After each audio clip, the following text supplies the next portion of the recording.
spiritual advancement alone. If austerity is done for ulterior motives, such as for some political or social purpose, it not only disturbs the combination of mortal elements of the body, but even the Supreme Lord who is living within the body as Paramatma. Then, Lord explained true austerity of the three instruments of action: body, mind, and speech. Austerity of the body consists in worship of the Supreme Lord, the Brahmanas, the spiritual master, and superiors like the father and mother, and in cleanliness, simplicity, celibacy, and nonviolence. Austerity of speech consists in speaking words that are truthful, pleasing, beneficial, and not agitating to others, and also in regularly reciting Vedic literature. Austerity of mind, satisfaction, simplicity, gravity, self control, and purification of one's existence are the austerities of the mind. Conclusion on true austerity: this threefold austerity, performed with faith only for the sake of the Supreme without expecting mortal benefits, is called true austerity. Thank you, Mataji. Thank you. Thank you. So, what the Lord is saying here is that actually everyone's heart is always situated in the mode of pure goodness. And this pure goodness is actually a state for worshipping the Supreme Lord. कि भगवान की जो भक्ति है, जो वास्तविक शुद्ध भक्ति है, वो शुद्ध सत्य के मतलब गुडनेस से भी, जब प्योरिटी 100% जब गुडनेस की सिचुएशन होती है, जहां पर तमोगुण रजोगुण का कोई मिक्सचर नहीं होता, काम क्रोध लोभ मोह का कोई प्रभाव नहीं होता है, उस स्तर पर वास्तव में भगवान की भक्ति की जा सकती है। भगवान परम शुद्ध हैं, तो परम शुद्ध की भक्ति करने के लिए भी उसी तरह की क्वालिटी भक्त की होनी चाहिए, परम शुद्ध होना चाहिए। तो ये हमारी एक्चुअल सिचुएशन है, हमारा ओरिजिनल जो स्वरूप है, हम अपने ओरिजिनल स्वरूप में प्योर है, बिल्कुल प्योरनेस में, शुद्ध सत्य में ही स्थित है। लेकिन कहाँ से डिफिकल्टी हुई कि जो प्रकृति के गुणों के प्रभाव से जो हमारा प्योर गुडनेस, जो प्योर फेथ है, जो परफेक्ट फेथ है हमारा, वो मिक्स हो गया उसके प्रभाव से, रजोगुण तमोगुण और प्रकृति के सत्वगुण के प्रभाव से। तो उससे क्या हुआ, हमारे शास्त्र कहते हैं कि जो हमारे हृदय में जब गुणों का प्रभाव आया, तो फिर इससे अलग अलग तरह के faith, different kinds of faith develop हुए, कैटेगरीज ऑफ फेथ डेवलप हुई, और डिफरेंट काइंड ऑफ फेथ के कारण फिर डिफरेंट काइंड्स ऑफ रिलीजन, और डिफरेंट काइंड ऑफ रिलीजन से फिर डिफरेंट काइंड ऑफ वर्शिप ये एमर्ज हुआ। Originally all the living entities are transcendental in their faith. So the name of this chapter is division of faith, कि किस तरह से जो सुप्रीम फेथ है, which is situated in the pure mode of pure goodness, सत्व faith है जो situated होता है, वो प्रकृति के गुण के टच में, उसके इन्फ्लुएंस से किस तरह से मिक्स होकर के, करप्ट होकर के डिफरेंटली मैनिफेस्ट होता है, डिफरेंटली रिफ्लेक्ट होता है। जैसे कई बार हम कुछ ऐसे मिरर्स देखते हैं जो एग्जैक्टली रेप्लिका नहीं होते हैं, सामने जो है वो फेस कहीं ना कहीं टेढ़ा मेढ़ा नजर आता है, कहीं बहुत चौड़ा नजर आता है। हम जब छोटे बच्चे थे तो बिरला मंदिर जाते थे, तो बिरला मंदिर में एक ऐसा रूम है, पता नहीं आप में से किसी ने दिल्ली बिरला मंदिर में, वो बहुत बहुत पहले आपने बात बताया, तो वो पूरा ग्लास अलग अलग तरह के, कई तरह के वहां पर डिजाइन के छोटे छोटे, चारों तरफ दीवार पर मिरर ही मिरर टंगे हैं, फिक्स है, पूरी दीवार भरी हुई है, सामने दीवार, ऊपर दीवार, साइड पे, इधर उधर चारों तरफ मिरर है, लेकिन हर एक मिरर छोटे छोटे पीसेस, कोई 1 बाय 1 फुट का है, तो अलग अलग हर एक मिरर में अलग अलग फोटो आती है। तो बड़ा देखने में, कहीं पर मुंह बहुत भोंडा लगता है, कहीं पर मुंह चौड़ा लगता है, कहीं बहुत मोटा लगता है शरीर, लाइक दैट। तो उसी तरह से बहुत अलग अलग रिफ्लेक्शंस हैं। प्रकृति के जो 3 गुण हैं, ये बहुत कॉम्बिनेशंस बनाते हैं। शास्त्र कहता है कि 81 तरह के कॉम्बिनेशंस बनते हैं 3 गुणों के। तो इन 81 तरह के कॉम्बिनेशंस में बहुत बहुत तरह के फेथ वैरायटी में चेंज होते हैं, वैरायटी के रिलीजन डेवलप होते हैं, और उसी तरह से मोड ऑफ वर्शिप डिफाइन होती है, अलग अलग तरह के। तो वही हृदय स्थान है इन अलग अलग का स्वभाव बनने लगता है। ऑस्टेरिटी का, सेक्रीफाइस करने का, खाना खाने की हैबिट्स का, चैरिटी का, इन सब का प्रभाव आता है। और किसी के हृदय की स्थिति क्या है उनके एक्शन से पता चल जाता है। पिछली बार जैसे हमने देखा ऑस्टेरिटी के बारे में, लास्ट क्लास में हमने पढ़ा कि जो शरीर की वास्तविक ऑस्टेरिटी है, जो बॉडी की जो वास्तविक तप है, वो है कि अपने से बड़ों का सम्मान करना चाहिए, शरीर को निभाना चाहिए, भगवान के शरीर को झुकाना चाहिए, गुरु से शरीर को झुकाना चाहिए, माता पिता के सामने उसी तरह से शरीर को शुद्ध रखना चाहिए, बिल्कुल सिंपल रहना चाहिए, जीवन में बिल्कुल सादा जीवन रखना चाहिए, और किसी भी जीव के प्रति अहिंसा नहीं रखनी चाहिए, अहिंसा नहीं करनी चाहिए। तो ये शरीर का तप है, वास्तव में इसको शरीर का तप कहा जाता है। तो ये सही स्थिति प्योर गुडनेस में क्या है, ये शास्त्रों में, भगवत गीता में भगवान ने बताया कि शरीर में जो अगर तप करना चाहते हैं तो सबसे बड़ा तप है कि शरीर को स्वच्छ रखें, बड़ों के आगे झुकें, प्रणाम करें, सादा जीवन जिएं, और नॉन वायलेंस। नॉन वायलेंस का प्रभुपाद जी ने एक जगह पर ये लिखा कि वास्तव में प्रचार करना ही नॉन वायलेंस है। भगवान के विषय में प्रचार करना ये सबसे बड़ा नॉन वायलेंस होता है, ये सबसे बड़ी अहिंसा होती है। क्यों सबसे बड़ी अहिंसा होती है? क्योंकि जीव अज्ञानता में कोटि कोटि जन्मों से इस भौतिक जगत में भटक रहा है।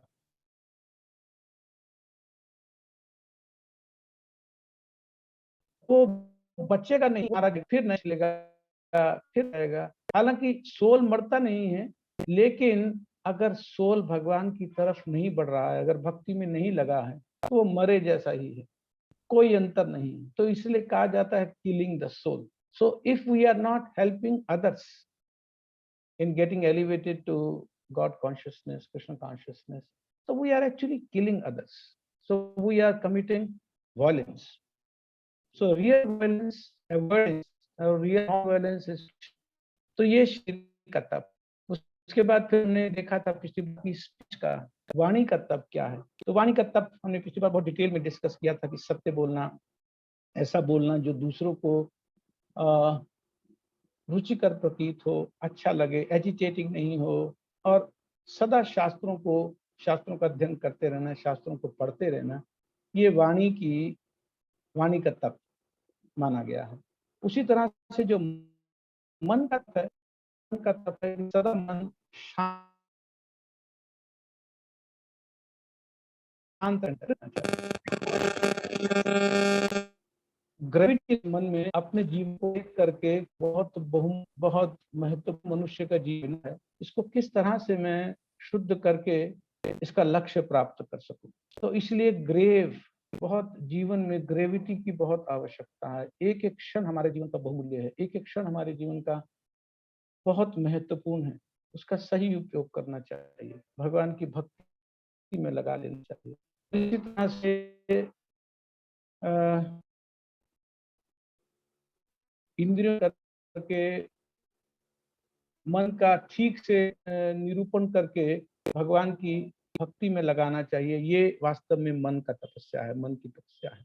तो नटशल में जो हमने पिछली बार डिस्कस किया था वो ये है कि ठीक तरह से अगर जो तप करता है जीवन में, शरीर से, मनसा, वाचा और कर्मणा, ठीक से जीवन में अगर तप करता है तो उसे बहुत सुंदर इस मनुष्य भाग्य प्राप्त करना, सौभाग्य उसको मिलता है कि वो भगवान के प्रति, उस अंतिम लक्ष्य के प्रति, भगवत प्रेम की तरफ बहुत तेजी से बढ़ता है। तो हृदय की स्थिति को शुद्ध करने के लिए जो तप चाहिए, भगवान ने जिस तरह से पिछली बार ये बताया, हमने देखा। आज हम बाकी जो 3 चीजें इस अध्याय में बताएंगे, किस तरह से हमारी फूड हैबिट्स, किस तरह से दान करने की हैबिट्स, इसको हम ठीक करें, इसको समझें। आज इसको उस तरह से आगे लेते हैं।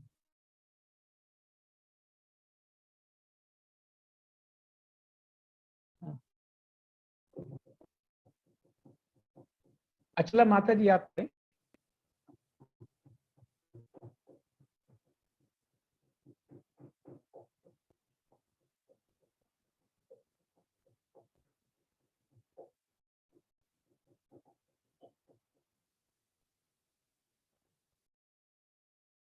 आपका म्यूट है माता जी।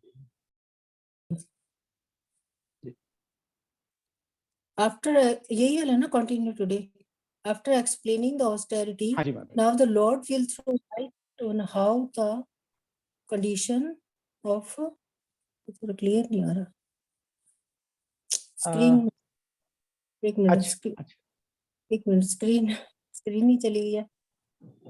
अच्छा पल्लवी माता जी आप पढ़िए, पल्लवी सोनी माता जी। स्क्रीन शेयर करना, ये हो नहीं रहा ये। Hare Krishna Prabhuji. After explaining the austerity, now the Lord will throw light on how the conditions of one's heart and the resultant faith is reflected in one's foods.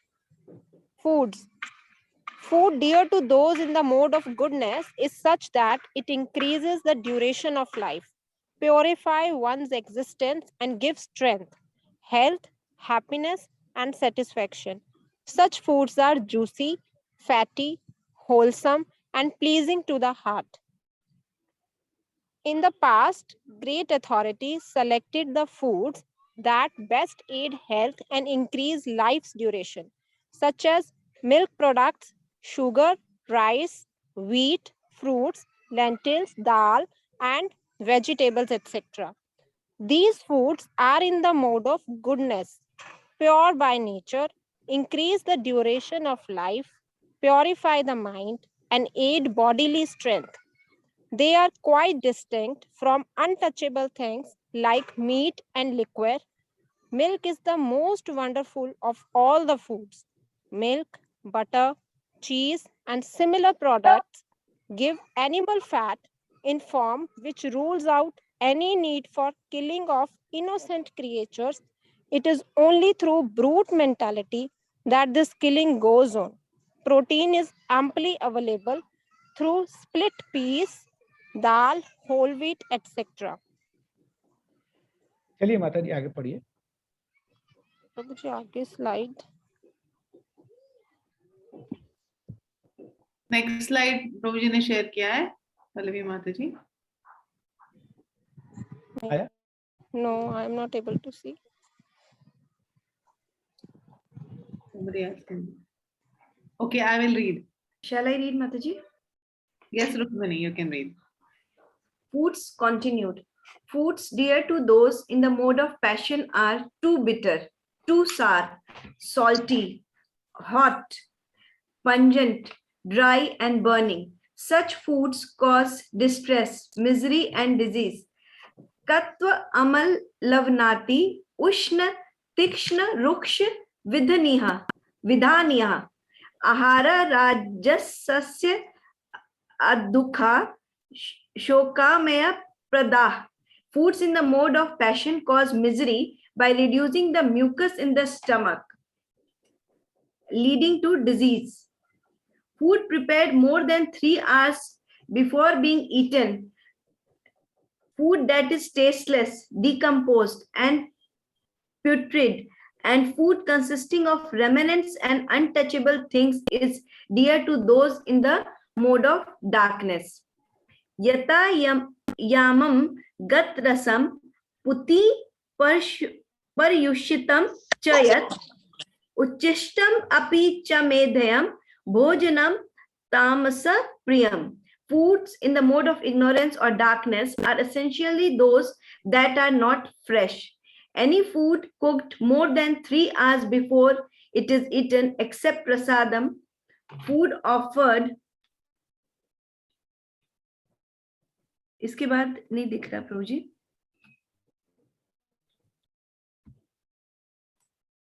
Food offered to the Lord is considered to be in the mode of darkness.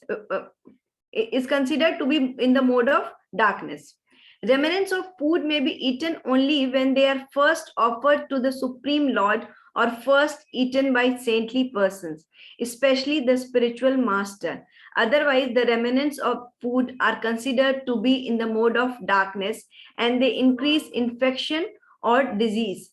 Meditations by Srila Prabhupada on foods.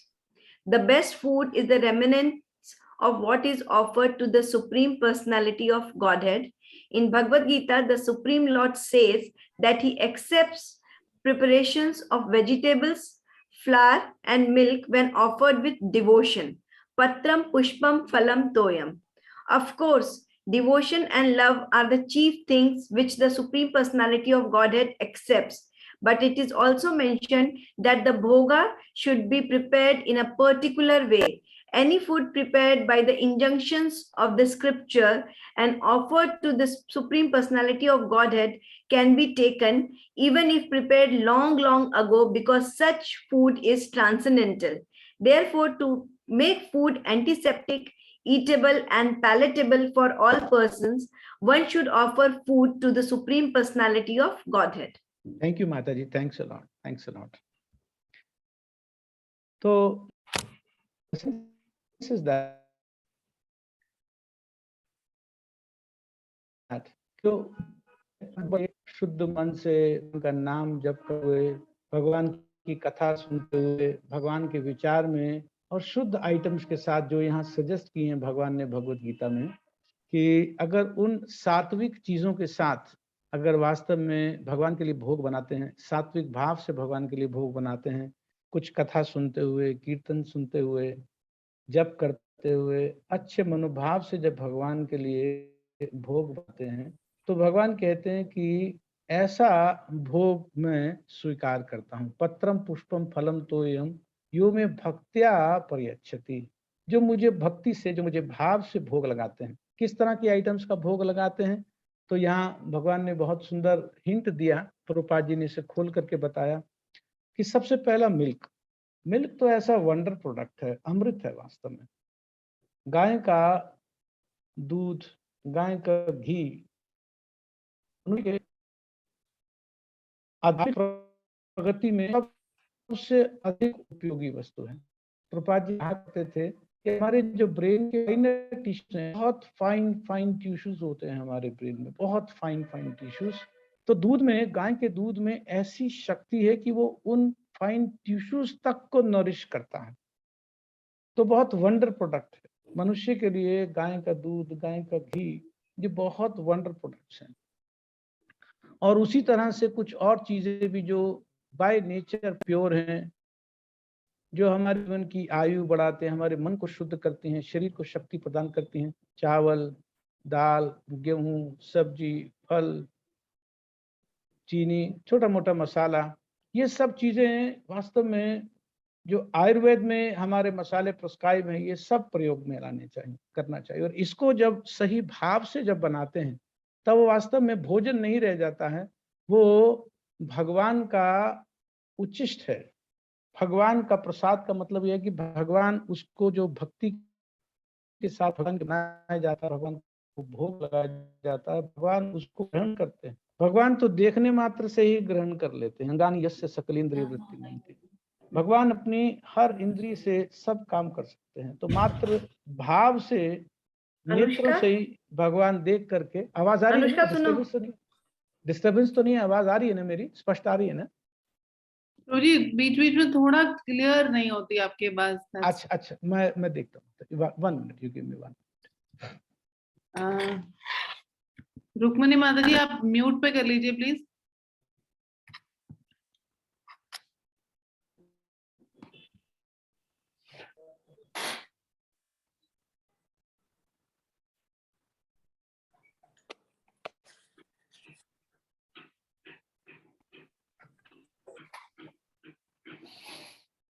Just 1 minute मुझे दीजिए माता जी।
हरे Krishna.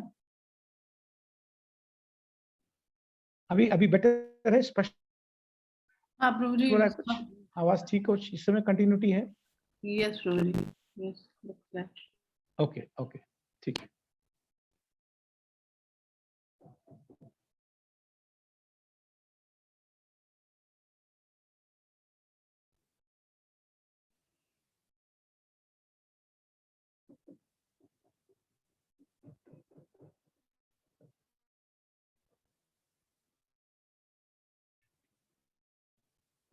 Are you able to see the lights also Yes, Prabhuji. Yes. now? ठीक है, okay. अगर कहीं कुछ हो, then you can just send a message on chat so that I will know that you are not able to hear me properly. Okay Prabhu ji, I will. Okay, thank you, thank you. तो मैं कह रहा था कि जो भगवान को भोग लगा देते हैं तो फूड फूड नहीं रह जाता, वो भगवान का उच्छिष्ट हो जाता है, अमृत हो जाता है, स्पिरिचुअल हो जाता है। जीव भी स्पिरिचुअल है और जीव को स्पिरिचुअल शक्ति चाहिए इस भौतिक जगत से बाहर आने के लिए, इस भौतिक जगत में गुणों के प्रभाव से बाहर आने के लिए शक्ति चाहिए। तो जो शक्ति है वो जब खाते हैं तो शरीर को तो शक्ति मिलती ही है, लेकिन जब भगवान को भोग लगा के प्रसाद पाते हैं तो आत्मा को शक्ति मिलती है। आत्मा बलवान बनती है, बलशाली बनती है, माया के साथ संघर्ष करने के लिए उसमें ताकत आती है। हम इस भौतिक जगत में फंसे हुए हैं बहुत समय से, क्योंकि वीक हैं, कमजोर हैं, माया से लड़ नहीं पाते हैं, काम से हार जाते हैं, क्रोध से हार जाते हैं, लोभ से हार जाते हैं, मोह मद मत्सर हार जाते हैं। बार बार हार जीव की हमारी होती ही रहती है। तो वो हार का जो सिलसिला है, जो अंतहीन अभी तक चल रहा है, बहुत सुंदर भगवान ने अपने को प्रकट किया है अपने प्रसाद के रूप में। भगवान में और भगवान के प्रसाद में कोई अंतर नहीं है। भगवान अपनी कृपा के रूप से, अपनी मर्जी के रूप से, अपने प्रसाद के रूप में प्रकट होता है। तो भगवान का जो प्रसाद है, भगवान को सही उचित ढंग से शास्त्रीय विधि के अनुसार जो जो भोग लगाया जा सकता है, उनका भोग लगा करके जब प्रसाद पाते हैं तो शास्त्र कहता है कि अगर कोई 7 वर्षों तक लगातार सिर्फ भगवान का प्रसाद ही पाए और कुछ भी नहीं खाए, भगवान के प्रसाद के अतिरिक्त कुछ भी नहीं खाए, तो 7 वर्षों में बॉडी के सारे सेल्स कन्वर्ट हो जाते हैं, चेंज हो जाते हैं। तो वो जो शरीर अभी बाहर से देखने में भौतिक लग रहा है, उसके एक एक कण में, एक एक रोम में, एक एक रोए में भगवान के उस दिव्य प्रसाद का प्रभाव पहुंचता है। इसलिए भगवान के जो भक्त हैं वो प्रसाद के बिना कभी भी कुछ नहीं खाते हैं। कई बार यात्रा में इधर उधर जा करके अगर कुछ नहीं मिलता है, यूं तो व्यवस्था करते हैं, घर से ही लेकर के जाते हैं, या कुछ और मंदिर में दाएं बाएं व्यवस्था देखते हैं कि कहाँ पर भगवान का भोग लगा हुआ, सही उचित रीति से भगवान के भक्तों ने अच्छे भाव से बना करके भोग लगाया भगवान का, क्योंकि वो इतना सुंदर एंटीसेप्टिक, इतनी सुंदर एंटीबायोटिक है कि हमारे हृदय में जो दूषित भावनाएं हैं, काम की, क्रोध की, लोभ की, उन भावनाओं के अगेंस्ट युद्ध करने के लिए, संघर्ष करने के लिए हमें पर्याप्त शक्ति प्रदान करता है। तो ये कोई रिचुअल नहीं है कि भगवान को भोग लगाना है, ये दवा है वास्तव में। जब महामारी फैल रही होती है तो महामारी के समय में दवा उस बीमारी को फैलने से रोकती है। तो हमारे मन में, हमारी बुद्धि में, हमारी इंद्रियों में, हर जगह पर ये माया की महामारी का बहुत तेजी से प्रभाव फैला हुआ है। हर जगह पर काम ने, क्रोध ने, लोभ ने वास किया हुआ है। तो ये जो दवा है, जो ट्रांसेंडेंटल मेडिसिन है, जो भगवान का प्रसाद है, तो ये उस बीमारी को जड़ से फेंक करके बाहर करता है। उसके बाद वही जो भगवान का प्रसाद अगर कुछ वरिष्ठ भक्तों ने, गुरुजनों ने पाया है, और उसके बाद अगर उसमें से कुछ रेमनेंट मिल जाए, अगर उसमें से कुछ थोड़ा सा भी मिल जाता है, तो माया ऐसे भागती है कि उसके बारे में बताया ही नहीं जा सकता है। नारद मुनि श्रीमद् भागवत के पहले स्कंद में कहते हैं कि मैं 4 महीने में शुद्ध हो गया। पहले स्कंद के 5वें 6ठे अध्याय में श्रीमद् भागवत के वो कहते हैं कि मैंने 4 महीने मेरी माता जी कुछ भक्तों की सेवा में थी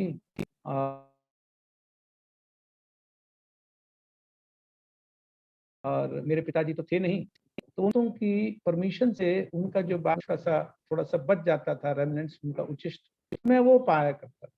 और साथ ही खूब चातुर्मास उन 4 महीनों में उनकी कथा सुनता था और सुन करके उसको मेडिटेट करता था। तो 4 महीनों में ही भगवान के बारे में सुनने से प्रॉपरली और प्रसाद जो संतों ने पाया है, शुद्ध भक्त ने पाया है, उनकी कृपा से पा करके उस उचिष्ट को मैं शुद्ध हो गया।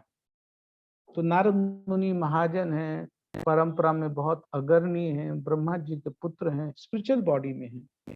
तो नारद मुनि कहते हैं कि किस तरह से उनको ये स्वरूप प्राप्त हुआ, तो वो 2 ही चीजों का वहां पर गुणगान करते हैं।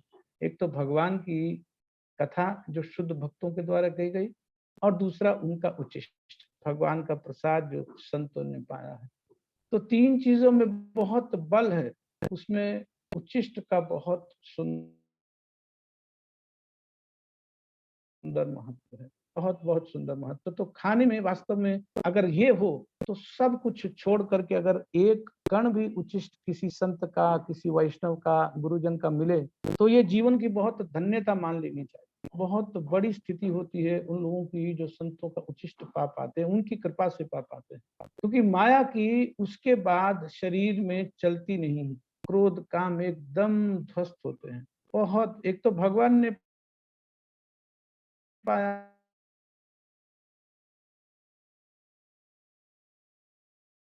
महाप्रसाद हुआ, तो कहता कि इससे बड़ा कोई बड़ी से बड़ी कैंसर जैसी भी बीमारी मान लो, लोभ काम लोभ मोह के रूप में अगर है, सबसे बड़ी बीमारी मान लीजिए अगर कैंसर मानी जाए, तो उतनी ऊंची बीमारी, उतनी बड़ी बीमारी भी अगर काम क्रोध लोभ के प्रभाव के रूप में है, तो वो भी उचिष्ट पान से, विशेष तौर पर भगवान का प्रसाद लेने से समाप्त हो जाती है। तो इसी में ये हमें यही यहाँ पर सीखना है कि वास्तव में किस तरह से हम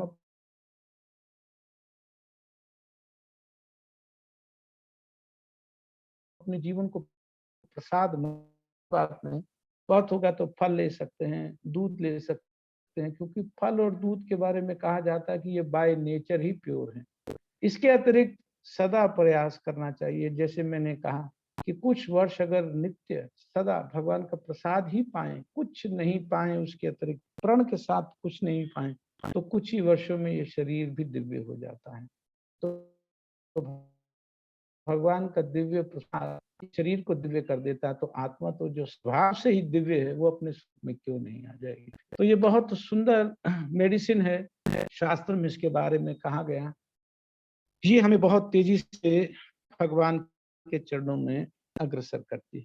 उसके बाद हम आगे देखते हैं यज्ञ कि सैक्रिफाइस भी लोग करते हैं, तो किस तरह से मोड ऑफ इग्नोरेंस का सैक्रिफाइस, मोड ऑफ पैशन का सैक्रिफाइस, मोड ऑफ गुडनेस का सैक्रिफाइस, और वास्तविक सैक्रिफाइस क्या है, प्रभुपाद जी उसके बारे में बताते हैं। गरिमा माता जी आप पढ़ेंगे? हाँ जी प्रभु जी।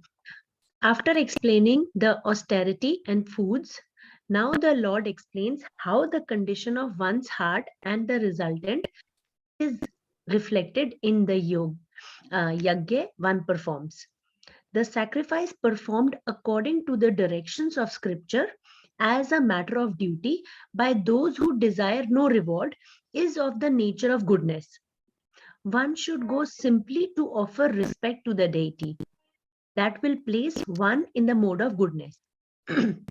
Sacrifices and rituals performed for elevation to the heavenly kingdom or for some material benefits in this world are considered to be in the mode of passion. Any sacrifice performed without regard for the directions of scripture, without distribution of prasadam, without chanting of Vedic hymns and remunerations to the priests, and without faith is considered to be in the mode of ignorance. Meditation by Srila Prabhupada on foods. Of all the sacrifices mentioned in the Vedic literature, the performance of Sankirtana Yajna is the best. Lord Sri Chaitanya Mahaprabhu appeared in the Kali Yuga to inaugurate the performances of the sacrifice of chanting the Hare Krishna Mahamantra. Anyone who performs Sankirtana to please the Lord is very, very glorious. Those who are sufficiently intelligent worship this Supreme Personality of Godhead by performing Sankirtana Yagya. Thank you, Mataji. Thank you. तो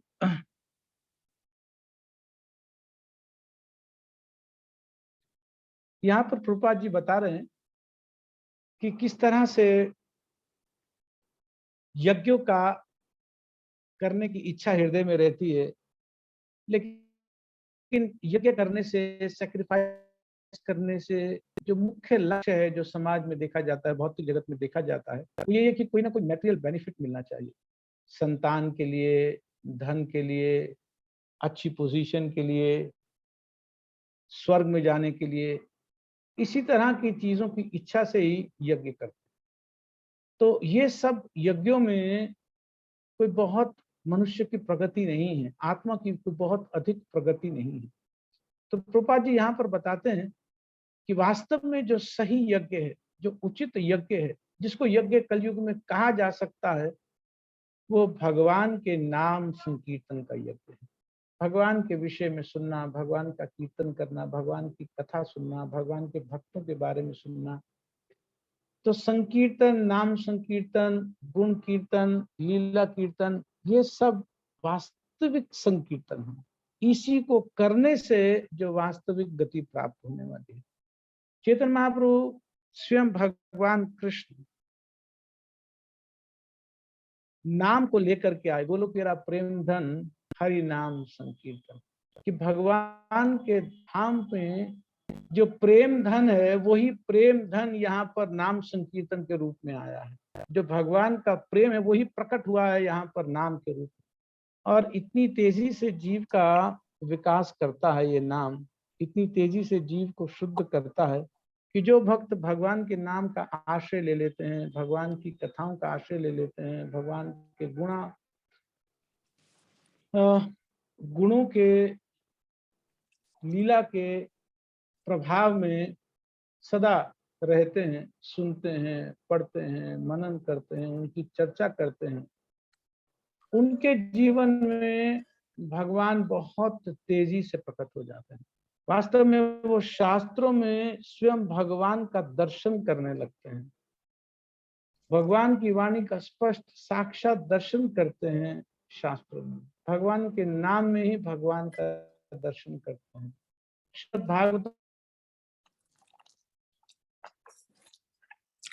इत्यादि ग्रंथ भगवान का नाम, भगवान से अभिन्न है, आश्रय लिया जाता है जीवन में। जब इनको लेकर के जीवन में एक प्रधानता मान करके कि मेरे जीवन में ये आश्रय प्रदान करने वाली वस्तुएं हैं, सुबह उठने के बाद, स्नान करने के बाद भगवान के नाम का आश्रय लेना चाहिए। कुछ देर जरूर भगवान के नाम का जप करना चाहिए। सुबह के समय अच्छे मन से, स्थिर मन से किया गया भगवान का जप, एक एक नाम को सुनने का प्रयत्न करना चाहिए। ये वास्तव में स्वयं है भगवान। भगवान का नाम, भगवान अभिन्न है आपस में एक दूसरे से। भगवान की कथा भगवान के भक्तों द्वारा की गई, भगवान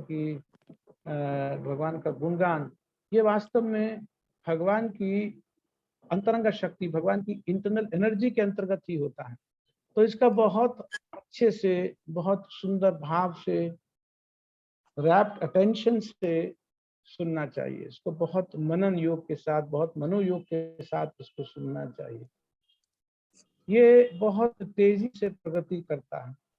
भगवान के विषय में सुना गया, भगवान के विषय में पढ़ा गया, भगवान का नाम, भगवान की कथा, ये जीव के लिए ऐसा सुंदर वायुयान है जो बहुत तेजी से भगवत धाम की तरफ, उनके प्रेम की तरफ, भगवान के चरणों की तरफ जीव को लेकर के जाता है। तो इस छोटे से कलयुग में मनुष्य का जो जीवन है बहुत कम है। कलयुग का जो शरीर है वो मैक्सिमम 80, 90, 100 साल, इससे ज्यादा होता नहीं। लेकिन इस बहुत कम आयु में भी ये इतने प्रबल साधन है, इतने प्रबल साधन है, एक ही जीवन में वो भगवान के चरणों में प्रेम प्राप्त करवा देते हैं। तो इसका बड़ा मनोयोग से हमें पालन करना चाहिए। हम प्रतिदिन कुछ ना कुछ समय भगवान के नाम में देते ही हैं, भगवान के बारे में पढ़ते हैं, सुनते हैं, कुछ ना कुछ समय प्रतिदिन भक्ति में देते ही हैं। एक बार ये बात समझ में आ जाए कि वो ही टाइम अगर हम अपना बेस्ट क्वालिटी वाला टाइम निकालें, जब हमारी अटेंशन सबसे ज्यादा अलर्ट है, हम अच्छे से अटेंटिव है, जो क्वालिटी टाइम है हमारे जीवन का, वो भगवान की भक्ति में, भगवान की सेवा में, भगवान की प्रसन्नता में लगाना चाहिए। जो हमारा बेस्ट टाइम है, जो क्वालिटी, जब हमारी कॉन्शियसनेस, हमारी अटेंशन, हमारी इंद्रियां सब बिल्कुल अच्छी स्थिति में है, मोड ऑफ गुडनेस में है, शांत स्थिति में है, ऐसे में जो बेस्ट टाइम, बेस्ट रिसोर्सेज भगवान की सेवा में लगाना चाहिए। तो श्रवण के लिए जो सबसे उचित है कि जब मनोयोग बिल्कुल अटेंशन के साथ है, सुबह का समय, या जब भी मान लीजिए कुछ सुनना है तो बहुत अधिक खाने के बाद फिर सुनना नहीं चाहिए, नहीं तो फिर क्या तमोगुण रजोगुण हावी हो जाता है। तो कम खा करके सुनने का अर्थ ये होता है कि अब हृदय को, आत्मा को भोजन मिल रहा है। जो आत्मा का भोजन है, जो सोल का भोजन है, लिविंग एंटिटी का भोजन है, वो श्रवण है।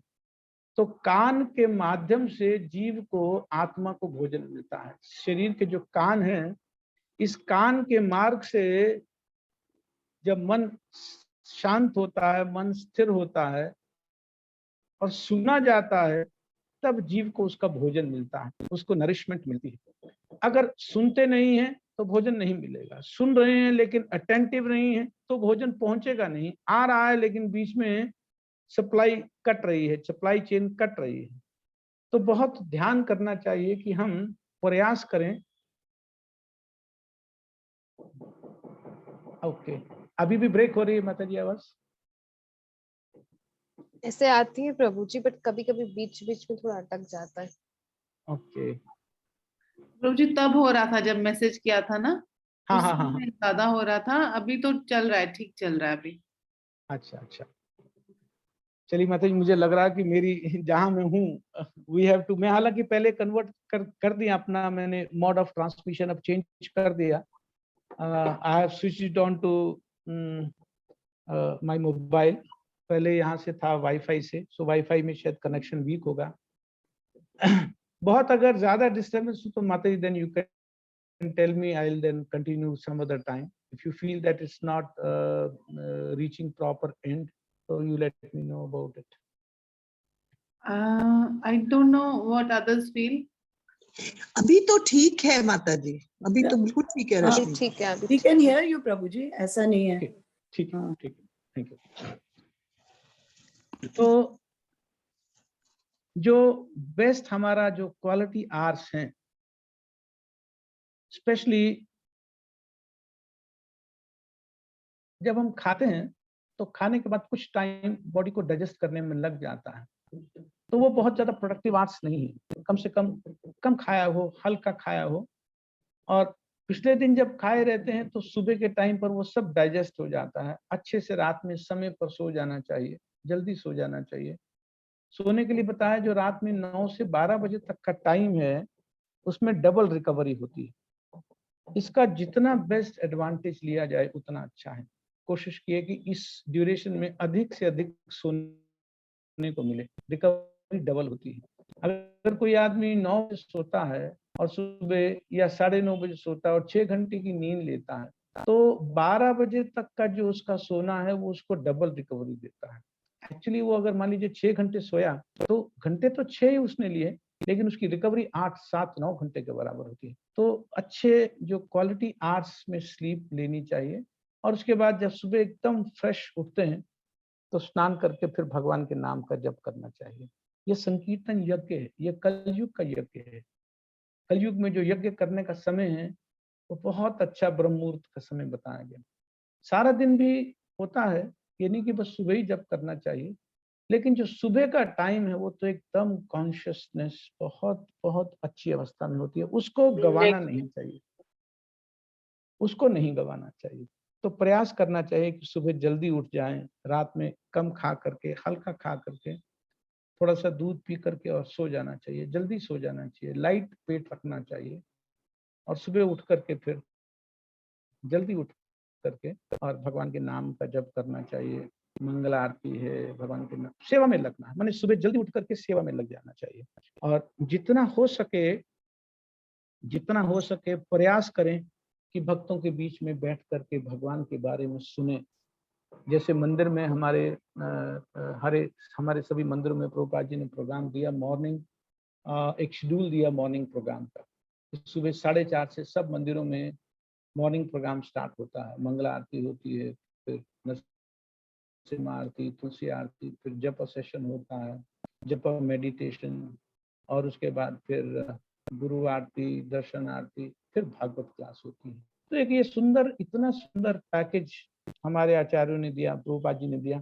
अगर कोई इसको जितना अधिक से अधिक, जहां तक संभव हो सके, मंदिर में नहीं जा सकते हैं तो जितना हो सके अपने घर पर इसको अप्लाई करने का, जो व्हाटएवर बेस्ट एक्सटेंट पॉसिबल इसको अप्लाई करना चाहिए।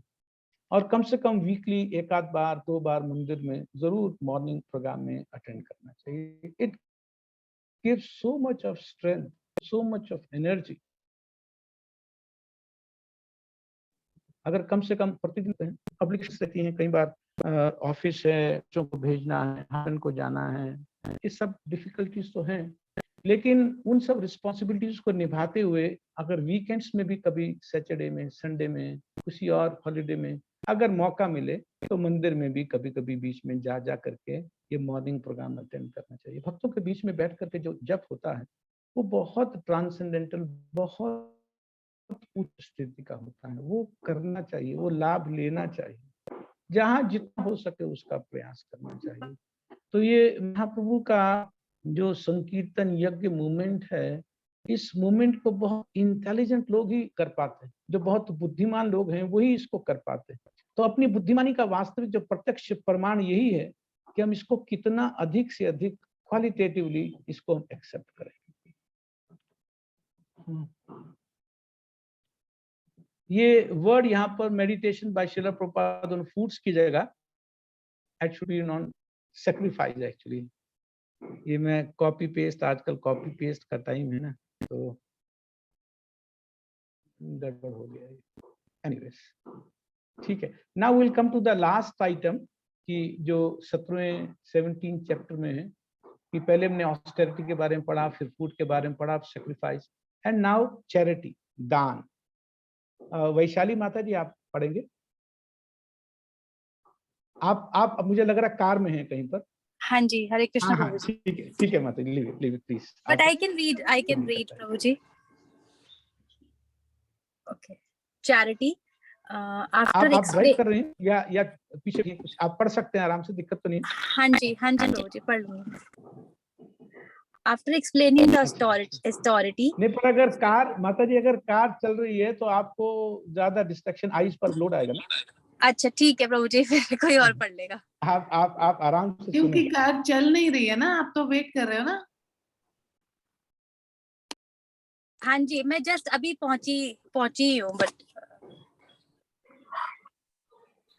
she is just waiting for her daughter to माता जी, then we leave it to you, whatever.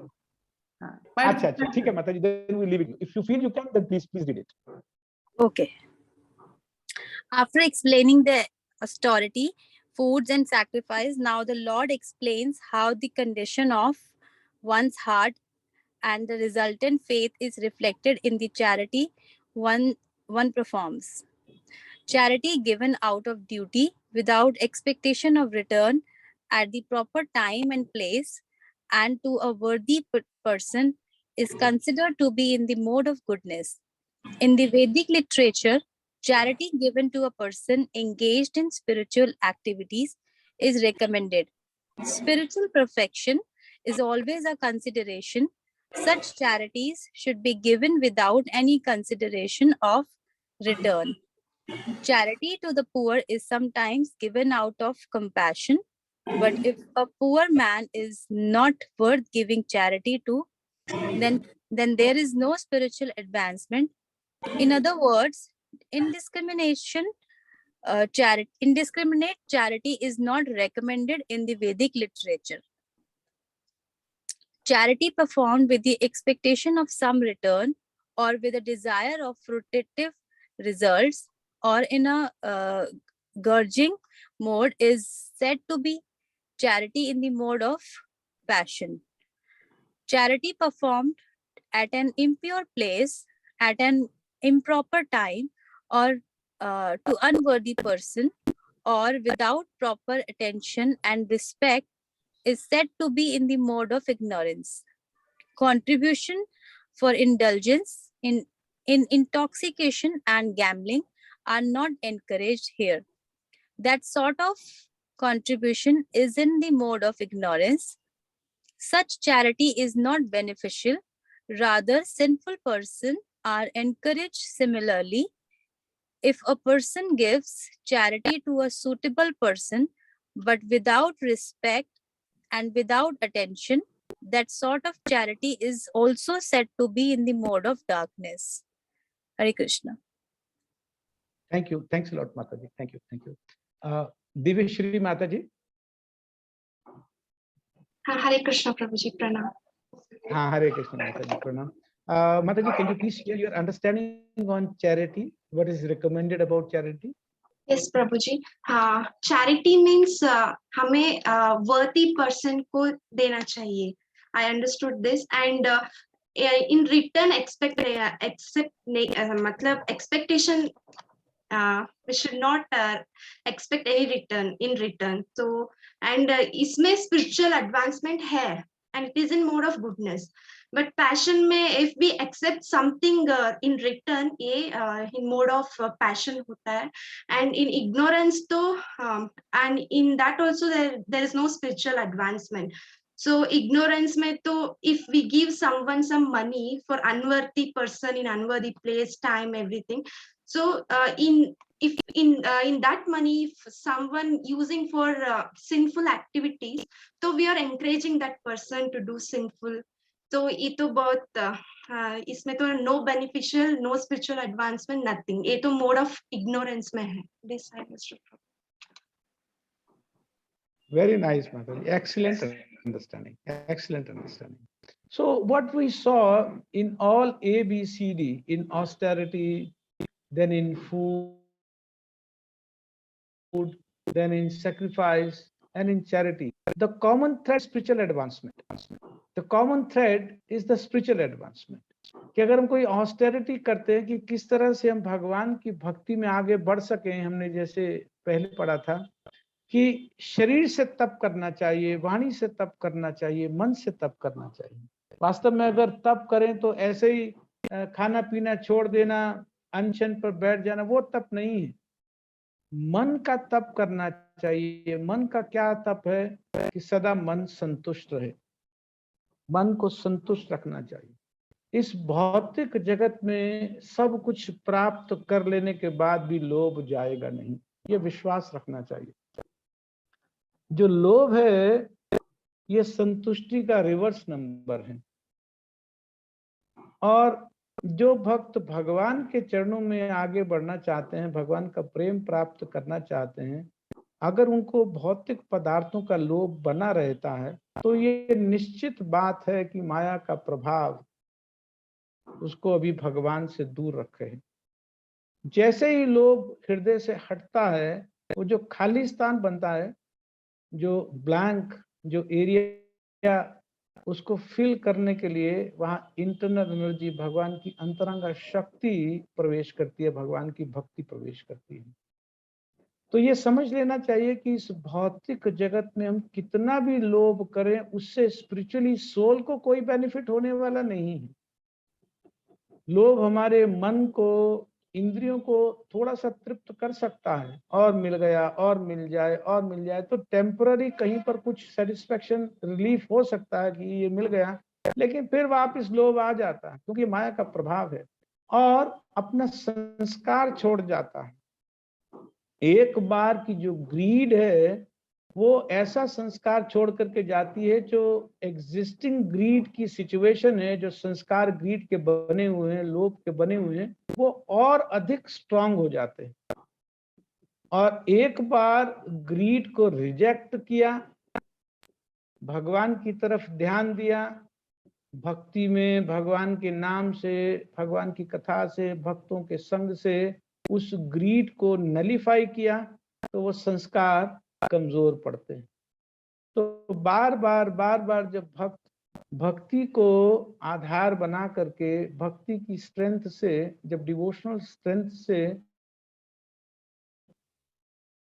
अपने हृदय से काम, लोभ आदि वासनाओं को, क्रोध को हटा, एक बार अगर माया पर विजय प्राप्त होती है, एक बार वो अपने आप को बचाता है, तो वो माया बहुत वीक मानने लगती है अपने आप को। 2 बार, 4 बार, 5 बार, बार जब ऐसा होने लगता है, तो वो माया का जो प्रभाव है, जो संस्कारों के माध्यम से जो जीव को बार बार प्रभावित करता रहता है, वो बहुत वीक होने लगता है। भगवान भगवत गीता में कहते हैं कि ये मात्र एक ही युक्ति से हो सकता है, मेरी शरणागति लेकर के, नहीं तो इस माया को जीता नहीं जा सकता। काम को, लोभ को, क्रोध को, मात्सर्य माने ईर्ष्या, एनवी, इसको जीता नहीं जा सकता है। लेकिन माँ में ये प्रपद्यन्ते माया में ताम तरंती थे, भगवान कहते हैं जो मेरे शरणागत हो जाता है, जो मुझे सरेंडर कर देता है, जो हर स्थिति में मेरे ही आश्रय में रहता है, सुख है दुख है, किसी भी स्थिति में वो ये सदा भगवान का पुरस्कार मानता है कि भगवान की कृपा है, वो ऐसा मानता है, ऐसा जीव बहुत तेजी से माया को पार कर जाता है। तो भगवान के कृपा से, भगवान के भक्तों के आशीर्वाद से ही माया को पार किया जा सकता है। तो जितना ही भगवान का स्मरण होगा, उतना ही भगवान के भक्तों का स्मरण होगा। भगवान के भक्तों का स्मरण भगवान के स्मरण से कम नहीं मानना चाहिए। भगवान के शुद्ध भक्तों का अगर माया जब प्रभावशाली होती है और भगवान के किसी शुद्ध भक्त का स्मरण हो जाए, तो वो भगवान के ही स्मरण के बराबर मानना चाहिए। कई भक्तों की आस्था, श्रद्धा भगवान के भक्तों में इतनी ज्यादा होती है और तुरंत वो स्मरण करते हैं अपने गुरुदेव का या अपने और किसी आश्रय जिस वैष्णव का लिया उनका स्मरण करते हैं, तुरंत शक्ति मिलती है, क्योंकि ये स्पिरिचुअल इक्वेशन है। माया स्पिरिचुअल इक्वेशन से ही इफेक्ट हो सकती है, डिफीट हो सकती है। तो जितना ही हमारा स्पिरिचुअल स्ट्रेंथ बढ़ती जाएगी, माया उतना ही अपना प्रभाव कमजोर करती जाती है, माया उतना ही उसका प्रभाव कमजोर होता जाता है।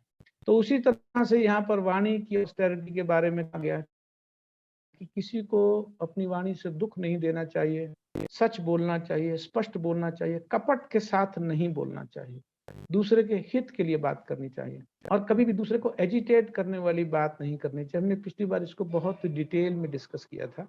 और सबसे इम्पोर्टेंट बात है कि नियम से प्रतिदिन शास्त्रों का अध्ययन करना चाहिए। जब वाणी से शास्त्रों का वचनों को बोला जाता है तो हृदय में कान के माध्यम से सीधा प्रभाव आता है। अटेंटिव होकर के सुना करके अपने आप को, चाहे 1 घंटा पढ़ें, 8 घंटा पढ़ें, 1.5 घंटा पढ़ें, 2 घंटा, जितना देर भी आपके पास है आप पढ़ें, लेकिन अटेंटिवली पढ़ें, अपने आप को सुनाएं, अच्छी कॉन्शियसनेस में अपने आप को सुनाएं। तो वो जो सुनाया गया है वो शास्त्र में ऑस्टेरिटी ऑफ स्पीच कहा गया है। शास्त्रों का अध्ययन करने को ऑस्टेरिटी ऑफ स्पीच कहा गया।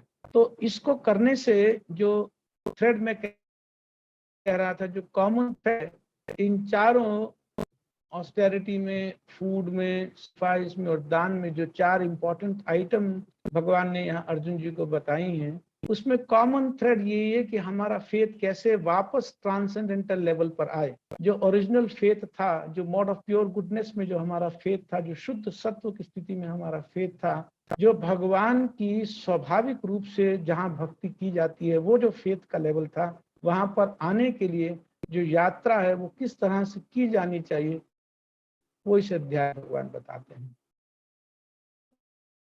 भगवान ने कहा कि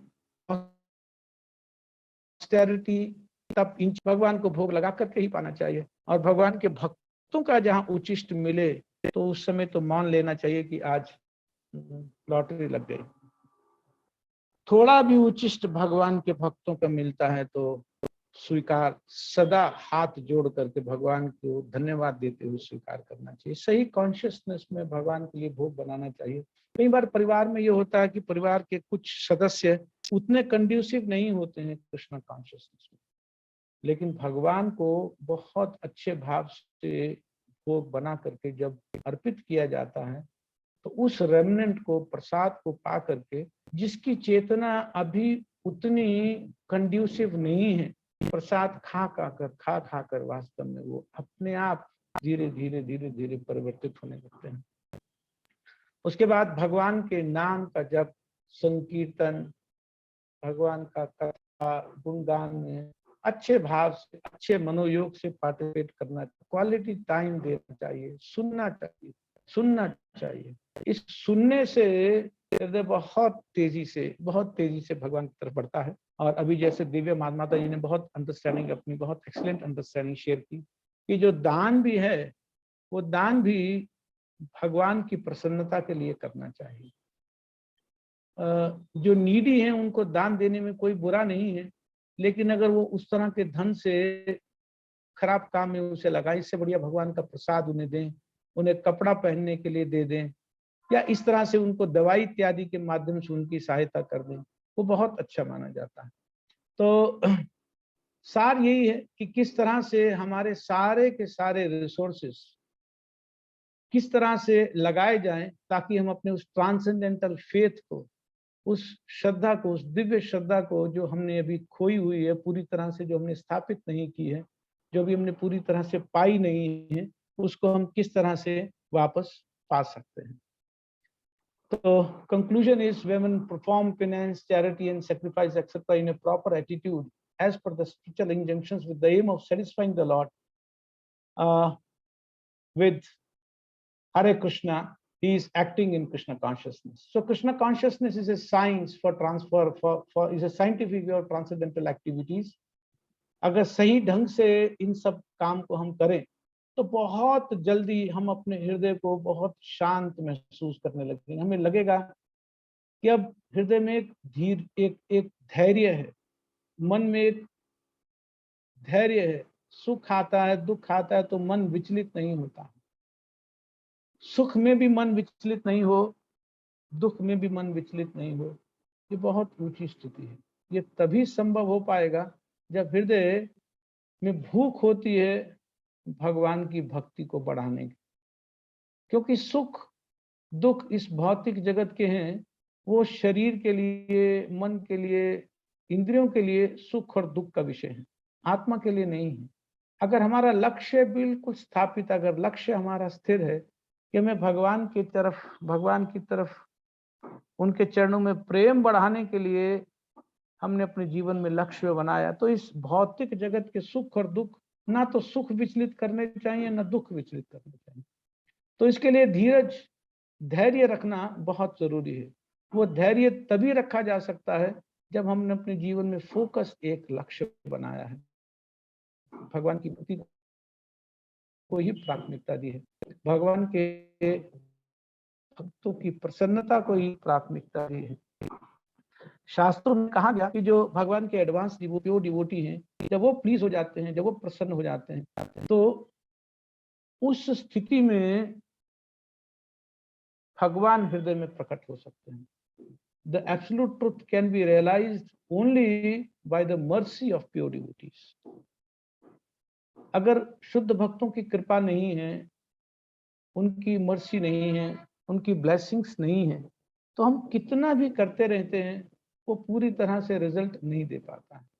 लेकिन जब भगवान के शुद्ध भक्त, एडवांस डिवोटी जब कृपा करते हैं, मर्सी करते हैं, कंपैशन करते हैं, ब्लेसिंग्स देते हैं, तो हमारा जीवन बहुत तेजी से शुद्ध होता है। तो इस 17वें अध्याय का डिवीजन ऑफ फेथ का सार यही है कि किस तरह से हम अपनी सारी एक्टिविटीज को रेगुलराइज करें ताकि भगवान की तरफ अगाध प्रेम मनुष्य शरीर में प्राप्त हो जाए। हरे कृष्ण। किसी का कोई प्रश्न, कोई डाउट है तो पूछ सकते हैं।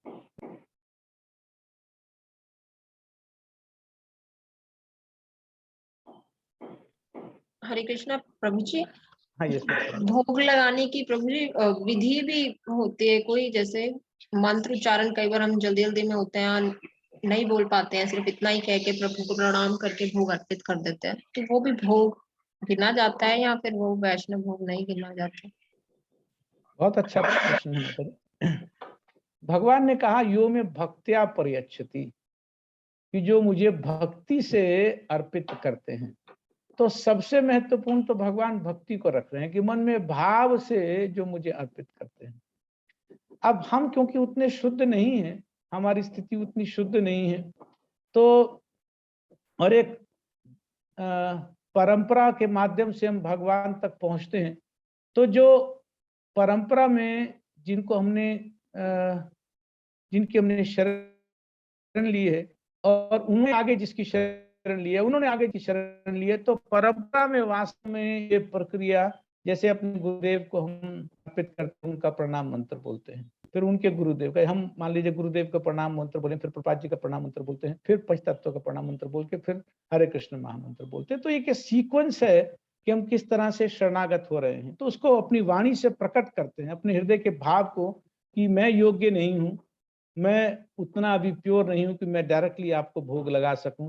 तो मैं गुरु महाराज को, मैं अपने आचार्यों को शरणागत होता हूँ कि आप मुझ पर कृपा करें, कि मेरी शुद्धि के लिए आप मुझे कृपा करें, आप भोग लगाएं। तो वो जो चेन से आगे भगवान तक पहुंचता है, तो ये मंत्र अपने गुरुदेव का, प्रभुपाद जी का पंचतत्व मंत्र बोल करके और फिर हरे कृष्ण महामंत्र बोल देना चाहिए। तो ये एक शैली है, लेकिन वास्तविक स्थिति अगर हम देखें तो सिर्फ ये मुंह से अटर नहीं करना है। वास्तविक स्थिति ये है कि इसको वास्तव में हृदय में भाव से ये समझना चाहिए कि मैं भक्ति से भगवान को प्रसन्न करना चाहती हूँ, मैं वास्तव में भक्ति से, भाव से भगवान को ये भोग लगा करके अर्पण करना चाहती हूँ। तो अगर भक्ति भाव है और कहीं पर कोई त्रुटि भी रह जाती है तो भगवान उसको अनदेखा करते हैं, भगवान उसको नहीं देखते हैं। लेकिन अगर आप अच्छे से बोल रहे हैं लेकिन मन में भाव नहीं है, बस एक मशीन की तरह से मुंह से वो निकल रहे हैं मंत्र, तो वो उतने प्रभावशाली नहीं है। इज इट ओके माता जी? थैंक यू प्रभु जी।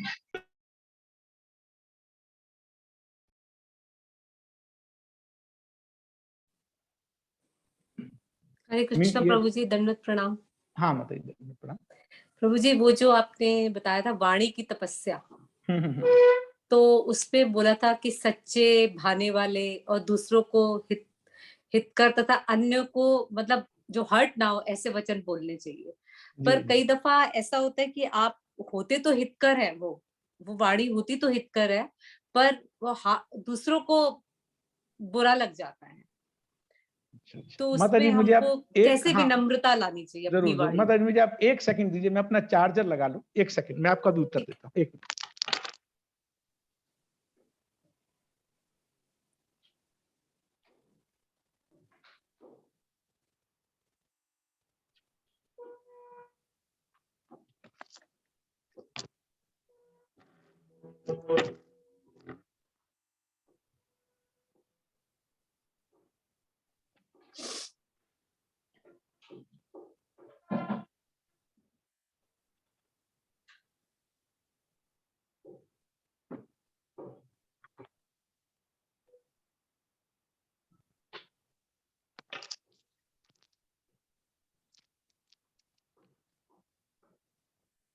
सॉरी जी माता जी, आपका बहुत अच्छा प्रश्न है कि हमारे शब्द तो हितकर होते हैं लेकिन सामने वाले का हृदय भिद जाता है, या ऐसा वो फील करता है कि it's not the right way, या एटीट्यूड ठीक नहीं है। भक्त बड़ा इंटेलिजेंट है। जो भक्ति है ये मूर्ख लोगों का काम है नहीं। तो महाप्रभु कहते हैं कि सुमेधसा, जिनकी मेधा, जिनकी इंटेलिजेंस बहुत अच्छी है, वो भक्ति सही ढंग से कर पाते। देखिए, आपने किसी को, मरीज को दवाई लगाई, किसी के जख्म पर दवाई लगाई, क्यों लगाई? उसको ठीक करने का, ठीक है ना, ही शुड गेट क्योर्ड। अगर वो दवाई लगाने के बाद आपको ऐसा फील होता है कि उसका रोग बढ़ रहा है, इसका मतलब कहीं ना कहीं हमारी नर्सिंग में कमी है। देखो, हम हॉस्पिटल में जाते हैं, नर्सेस कितना ट्रेंड होती हैं, कितनी ट्रेंड रहती है, जबकि वो तो मटेरियल लेवल पर है, मटेरियल लेवल पर है। डॉक्टर्स कितना पोलाइटली, मैं कई ऐसे डॉक्टर्स को देखता हूं कि सर्जरी करते करते पेशेंट्स को एंगेज रखते हैं, पेशेंट से पूछते रहते हैं, सर्जरी करते रहते हैं, बात करते रहते हैं, उनका हालांकि इंटरेस्ट ये नहीं होता, जो बात सुन रहे होते हैं उसका लाइव उनको मैटर, उसको एंगेज करना है, सामने वाले को एंगेज करना है। सर्जरी भी करते रहते हैं, पूछते रहते हैं आपके बारे में, आप क्या करते हो, और पेशेंट बिजी हो जाता है, उस तरफ उसका ध्यान वहां लग जाता है, क्योंकि अपने बारे में बता, बड़ा प्रसन्न होता है, सोच करके बोलता है, तो उसकी अटेंशन, उसकी कॉन्शियसनेस वहां चली जाती है। तो जो मेटेरियल हॉस्पिटल्स हैं वहां पर कितनी ट्रेनिंग है, नर्सेस को, डॉक्टर्स को कितनी ट्रेनिंग, और जो भक्ति है स्पेशल हॉस्पिटल, जो पेशेंट्स हैं, जो डॉक्टर वो या नर्सेस कौन, जो भगवान के भक्त हैं वो डॉक्टर और नर्सेस हैं स्पिरिचुअल हॉस्पिटल में।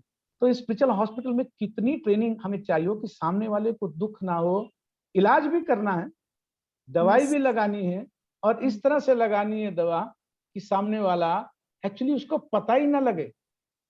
तो ये माता जी बुद्धिमानी का एक बहुत सुंदर एक स्वरूप है जो प्रकट करना पड़ता है। अगर लग रहा है हो जाता, हम देख लेते हैं, कर लेते हैं कि सामने वाले का मुंह रहा है, सामने वाले को, तो वहां जब वो रिसेप्टिव हो, ये बात अगर दो अलग अलग टाइम पर कही जाए, एक बार वो रिसेप्टिव है, दूसरी बार वो रिसेप्टिव नहीं है, तो जब वो रिसेप्टिव है मौका देखना चाहिए, तलाश, जो इंटेलिजेंट लोगों का काम है भक्ति करना, देखना चाहिए आज रिसेप्टिव है तो बस उस समय बाण कितना भी तीखा होगा वो लगेगा नहीं, वो चुभेगा नहीं।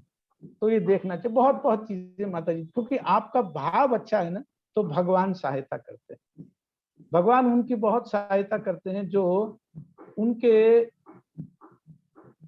लिए दूसरों को उनकी तरफ बढ़ाने के लिए प्रयत्न करते हैं, उनकी बहुत सहायता करते हैं।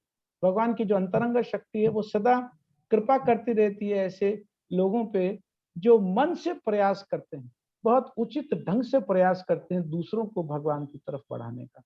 तो हमारा मोटिव तो अच्छा होना ही चाहिए, उसके साथ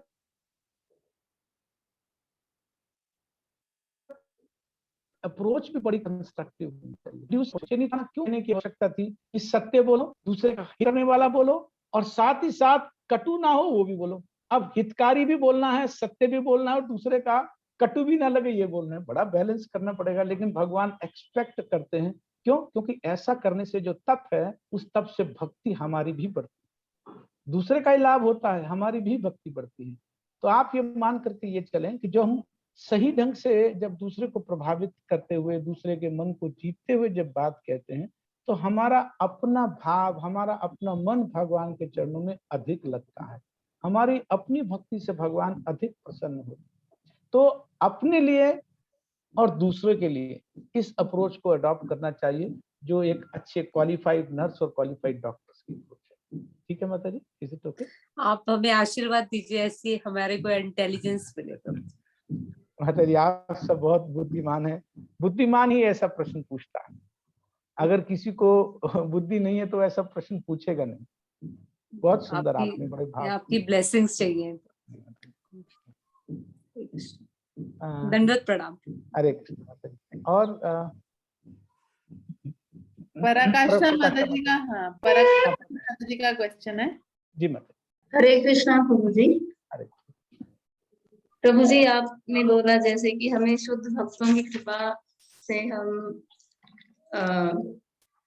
भगवान को पा सकते हैं, तो शुद्ध भक्तों की कृपा हम कैसे प्राप्त करें, मतलब क्या करें कि उनकी कृपा हमें मिले?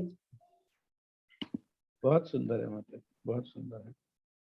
शुद्ध भक्तों का संग करें, उनकी वाणी को सुने, यही उनकी कृपा है। उनकी वाणी को सुन करके उसको अपने जीवन में जहां तक अधिक से अधिक हो सके उसको अप्लाई करें।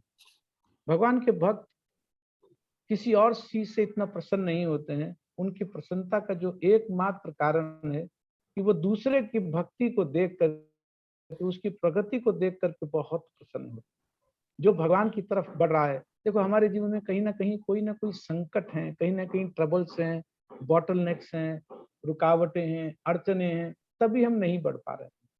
तो पूछना चाहिए, हृदय से, मनोभाव से पूछना चाहिए। लेकिन एक बार अगर समझ में आ गया, उत्तर समझ में आ गया, या जो सब्जेक्ट डिस्कस हुआ वो समझ में आ गया, तो फिर ये देखना चाहिए कि मैं अपने एग्जिस्टिंग सर्कमस्टांसेस में ही इसको कैसे अप्लाई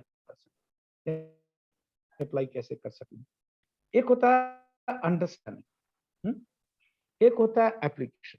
तो जब अंडरस्टैंडिंग ठीक ठीक हो जाती है तो एप्लीकेशन का फिर नेक्स्ट लेवल होता है। एप्लीकेशन के लिए फिर अपने बाकी भक्तों के बीच में बैठ करके उनसे डिस्कस करना चाहिए कि वो इसको कैसे अप्लाई कर रहे हैं, वो इस प्रिंसिपल को कैसे अपने जीवन में ला रहे हैं, उतार पा रहे हैं। तो जो तो हम अपने जीवन में सहजता के साथ नेचुरल वे में उतार पाए वो तो बहुत अच्छा है। अगर नहीं उतर पाता है तो जो हम देखते हैं कि इसको कर पा रहे हैं उनसे सहायता लेनी चाहिए। तो शुद्ध भक्त उससे सबसे ज्यादा प्रसन्न होते हैं। आपकी प्रगति उनकी प्रसन्नता का एकमात्र कारण है। अगर आपकी प्रगति हो रही है तो बहुत प्रसन्न होते हैं। बस आप प्रगति कीजिए, यही उनकी प्रसन्नता का एकमात्र कारण बनेगा। ठीक है, ठीक है, थैंक यू। मीनू माता जी। हरे कृष्ण प्रभु जी, धन्यवाद, प्रणाम। Thank you so much for the wonderful class. Actually प्रभु जी मेरा क्वेश्चन यही था कि एप्लीकेशन कैसे हो इसकी। जैसे आपने बताया कि शास्त्रों के अनुसार 81 टाइप के कॉम्बिनेशन होते हैं तमो रजो और सतो गुण के। तो जैसे मेरे को खुद का तो लगता है मैं तमोगुण का प्रोडक्ट हूँ, तो वो कैसे किया जाए कि वो हमेशा हम सतोगुण में रहें, मतलब जो ये कॉम्बिनेशन है ये बहुत ज्यादा निरंतर रूप से कैसे इसको सतोगुण में या फिर वो करा जाए ताकि जो सर्विस है वो इफेक्ट ना हो। क्योंकि कई बार बाहर के भी बहुत सारे इफेक्ट होते हैं जिनकी वजह से वो आपका शेड्यूल गड़बड़ा जाता है या फिर कुछ कुछ होता रहता है लाइफ में। तो उसको से बचते बचते कैसे फिर इसको करें, कुछ इसके लिए मार्गदर्शन की जरूरत है। मेरा एक और भी क्वेश्चन है फिर इसके बाद में। ठीक है, आपका बहुत अच्छा प्रश्न है माता जी। देखिए, सबसे पहला एक ये देखना चाहिए कि जो बाकी चीजें हमने डिस्कस की अभी कि भगवान का नाम जप करना चाहिए, भगवान के बारे में पढ़ना चाहिए, भोग लगाना चाहिए, इन सब के अलावा एक बहुत महत्वपूर्ण बात ये भी है कि किस तरह से मैं सेवा कर सकूं। सेवा का मतलब यह है कि सेवा का जो बॉटम लाइन है वो ये है कि किस तरह से मैं दूसरों की सहायता कर सकूं इस अमृत पान में। भगवान की भक्ति को अमृत पान कहा गया कि किस तरह से इस अमृत पान में मैं दूसरों की सहायता कर सकूं।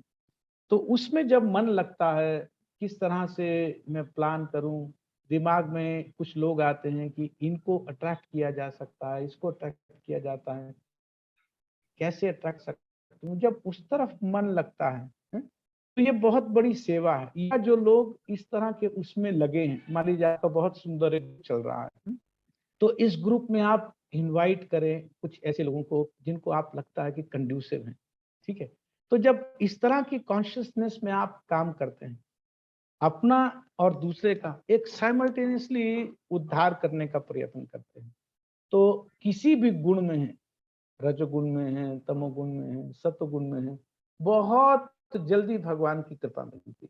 भगवान भगवत गीता जब कंक्लूड कर लेते हैं 18वें अध्याय के अंत में, तो भगवान कहते हैं कि जो मेरे विषय में दूसरों को बताता है, रियलाइजेशन के साथ बताता है, अच्छे ढंग से बताता है, इस सीक्रेट को दूसरों से शेयर करता है, उससे ज्यादा मैं किसी और से प्रसन्न नहीं होता हूं। जो सबसे अधिक मुझे प्रिय है वो वही व्यक्ति है जो मेरे विषय में दूसरों को बताता है। तो प्रयास करना चाहिए लोगों को किस तरह से जोड़ा जाए, लोगों को किस तरह से ये ज्ञान बांटा जाए, उतना जितना वो आराम से सहेज सके।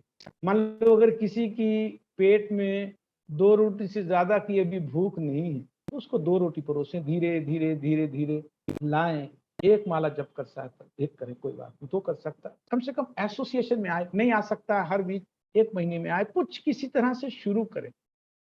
जब थोड़ा भी अट्रैक्शन उसको मिलता है, कहीं ना कहीं कोई ना कोई बात हृदय में जाकर के लगती है, क्योंकि सब भगवान के अंश हैं। सबका भगवान के प्रति एक सहज प्रेम है जो अभी कवर्ड है, जो छिपा हुआ है। अगर किसी का बिल्कुल ही लाभ नजर नहीं आता है तो उसका मतलब अभी उसकी स्थिति नहीं आई, बहुत कंड्यूसिव नहीं है। लेकिन प्राय लोग ऐसे नहीं होते, मैं अपने एक्सपीरियंस से बता रहा हूँ माता जी। थोड़ा प्रयत्न करने से अट्रैक्ट हो जाता है। थोड़ा प्रयास करने से, थोड़ा अगर इंटेलिजेंटली प्रयास करते हैं तो अट्रैक्ट हो जाते हैं। और जब दूसरा अट्रैक्ट हो जाता है तो उस समय हमारी रिस्पॉन्सिबिलिटी बढ़ जाती है कि उसको थोड़ा सा इस प्लेटफॉर्म पर जरूर लाएं कि वो फिक्स अप होने की स्थिति में हो जाए, वो कम से कम अपने हिसाब से एक रेगुलरली इन सब चीजों को अटेंड जरूर करें। तो जो सेवा है, सेवा का मेरा भाव यह है, चाहे मंदिर में जुड़ करके या इस तरह के ऑनलाइन ग्रुप्स में जुड़ करके, किस तरह से हम इस मिशन में कंट्रीब्यूट कर सकें। अपने आप का तो हम उद्धार करें, ये तो बहुत जरूरी है, लेकिन आपने कहा कि किस तरह से प्रभाव गुणों का या वो सेवा से माता जी बहुत जल्दी जाता है, बहुत जल्दी जाता है। तो उसका भी एक लक्ष्य जरूर लेना चाहिए, चाहे किसी को प्रभुपाद जी के ग्रंथ बांटें या किसी तरह से एसोसिएशन ऑफ डिवोटीज में उनको इन्वॉल्व करें, कुछ भी करें उसके बारे में प्लान करना चाहिए, उसके बारे में सोचना चाहिए, क्योंकि ये शरीर तो एक दिन हमें छोड़ना ही। इस शरीर को छोड़ते छोड़ते अगर कुछ लोगों के अगर हम पथ प्रदर्शक बन जाते हैं, कुछ लोगों का अगर हम जीवन में मार्ग दिखा करके चले जाते हैं, तो ये खराब खाली जाने वाला बेकार जाने वाला काम नहीं है माता जी। इसका बहुत बहुत बहुत बहुत आपको लाभ मिलेगा, अपना ही लाभ है उसमें भी और अन्यों का भी लाभ, तो इसमें भी उनको जोड़ना चाहिए, प्रयास करना चाहिए। बहुत तेजी से आप अपने जीवन में इस प्रभाव को फिर अनुभव करेंगे। ठीक है जी प्रभु जी, थैंक यू सो मच प्रभु जी। अरे प्रभु जी एक एक क्वेश्चन और, जब आप दोहा में थे यहाँ पे, तो फिर यहाँ पे फिर मॉर्निंग प्रोग्राम कैसे वो होते थे? मॉर्निंग प्रोग्राम कैसे होते थे? ये तो सब क्योंकि भक्तों का मेरा इंटरेस्ट नहीं क्योंकि होगा। यहाँ पे बस जो मैं आपको 2 चीज है मिनट जो में ब्रीफली विच बता आई मिस देता हूँ। मोर, तो वो कि हम लोग टेम्पल नहीं जा पाते हैं, और फिर मॉर्निंग प्रोग्राम जो है, अगर इंडिया से भी जुड़ना है तो हमारा नहीं माता टाइम जी, डिफरेंस हो ऐसे जाता है। आप जैसे नहीं आप आपस में ही ना, कुछ भक्त जैसे फ्राइडे में ऑफ रहता है ना, तो कम से कम एक फ्राइडे का एक प्रोग्राम या थर्सडे फ्राइडे सैटरडे जो भी छुट्टी का दिन है, मान लो 4-6 फैमिली मिल करके आपस में एक प्रोग्राम करें। तो मॉर्निंग प्रोग्राम वीकेंड का आप कुछ फैमिली मिल करके जरूर ऑर्गेनाइज करें। हम ऐसे ही किया करते थे, this how we used to do. Temple तो नहीं था, लेकिन कुछ फैमिली आपस में मिलकर तरह का मॉर्निंग वो पक्का था, चाहे छोटे बच्चे परिवार का हर मेंबर इसमें पार्टिसिपेट करता था। तो 25, 30, 40 लोग हो जाते थे हर मॉर्निंग प्रोग्राम में जो वीकेंड में हम क्या करते थे। तो आप वो सब ऑर्गेनाइज करें, मतलब कहीं ना कहीं हो रहा होगा। आप आनंद माधव प्रभु से पूछें या बाकी लोग कुछ ना कुछ करते हैं। इवनिंग में तो होता है, मतलब वो 10 बजे हाँ, वो पहले वीकली भी करते थे। आप उनसे पता कीजिए माता जी, अगर नहीं हो रहा है तो आपकी इंसिस्टेंस से शुरू हो जाएगा। जी thank you so much, thank you, धन्यवाद, प्रणाम। वैशाली माता जी। हरे कृष्ण प्रभु जी। वैशाली माता जी। प्रभु जी, प्रभु जी मेरा ये क्वेश्चन था कि जैसे शास्त्रों में हम लोग रुचि कैसे डेवलप करें, प्रैक्टिकली एप्लीकेशन कैसे उसको अपनी लाइफ में करें, बिकॉज कभी कभी क्या होता है कि शुरुआत होती है, हम पढ़ना स्टार्ट करते हैं, बट फिर ग्रेजुअली समहाउ मुझे जो सुन के भगवान के बारे में, हरि कथा के बारे में जो सुन के जो समझ में आता है, वो कभी कभी मुझे पढ़ के नहीं समझ में आता। तो मतलब मैं उस चीज को प्रैक्टिकली कैसे एप्लीकेबल करूं अपनी लाइफ में, कि मैं पढ़ के भी जो जो प्रभुपाद का जो मेन प्रिंसिपल जो वो समझाना चाहते हैं वो मैं समझ पाऊं उसको। हाँ, आपने कहा कि रुचि कैसे डेवलप करें, है ना, कि सुनने में हमारी रुचि हो, किस तरह से हाँ भक्ति जी। में आगे बढ़े, वो रुचि नहीं, कैसे डेवलप करें। जैसे जैसे कोई सुनाता है तो बहुत अच्छे से समझ में आता है, लेकिन जब मैं पढ़ने बैठती हूँ तो फिर वो चीज कभी कभी ध्यान इधर उधर भटकने लग जाता है। ठीक है माता जी, आप ऐसा करें, जब आप पढ़े ना तो ऐड कर लिया कि टू वैशाली, और उसके बाद वो सब पढ़ा करें, और नीचे आप फिर ये माने आखिर में ये लिखा है यूर वेल विशर एसी भक्ति वेदांत स्वामी प्रभुपाद। तो ये आपको हर प्रॉपर्ट एक लेटर है प्रभुपाद जी का, आपके लिए इंटीमेट, बिल्कुल डायरेक्टली आपको लिखा हुआ है। आप ऐसा मत मानिए कि ये प्रभुपाद जी ने लिख दिया तो कुछ आइसोलेशन में हो रहा है। आप उसके ऊपर सेटिस्फैक्शन के लिए मेंटली वहां पर कंसीव कर ले, it is meant for you, और वहां पढ़े, Vaishali please accept my blessing, hope this letter will find you best of your health. उसके बाद वो पॉपट शुरू करें, ये पढ़ के, जैसे हम बोलते हैं ना ओम नमो भगवते वासुदेवाय, तो आप ओम नमो भगवते वासुदेवाय पढ़ें, और उसके बाद ये भी पढ़ें, my dear Vaishali please accept my blessings, जैसे प्रभुपाद जी के लेटर नॉर्मली होते हैं। और जब पूरा परपट हो जाए तो फिर your well wisher AC Bhakti Vedanta Swami Prabhupada, and then you see whether it makes any change in your reading habits. ठीक है? Thank you Prabhu ji. Okay. Supriya माता जी।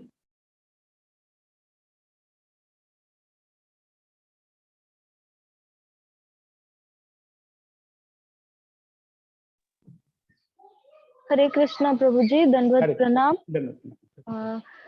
प्रभु जी, पहले जो अभी एक माता जी को आपने बताया कि दूसरों को बताना चाहिए, तो मैं भी कुछ फ्रेंड्स ये सबको बताई, तो लड़के या लड़की सबको बताई, तो कुछ लोग बुक्स भी खरीद लिए गीता, और कुछ लोग लेक्चर्स भी कर रहे हैं।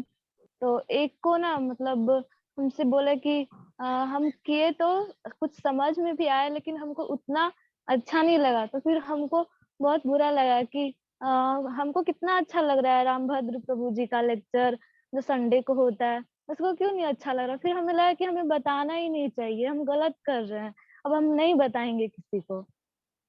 फिर आज आप बोले कि नहीं ये अच्छा होता है, तो फिर लगा कि नहीं हम कुछ गलत नहीं किए। बहुत अच्छा किए माता जी, आप तो बहुत कृपा का काम किए। देखो ऐसा होता है, कई बार जो अच्छे सर्विंग करने वाले होते हैं ना, ये पकड़ लेते हैं कि सामने वाले को तीखा पसंद है कि मीठा पसंद है, या उसको फ्राइड पसंद है। तो ये थोड़ा सा एक आध दो बार सर्विंग करते हैं ना, जो उनको जज हो जाता है, अच्छे से उनको पता चल जाता है कि ये जिसको मैं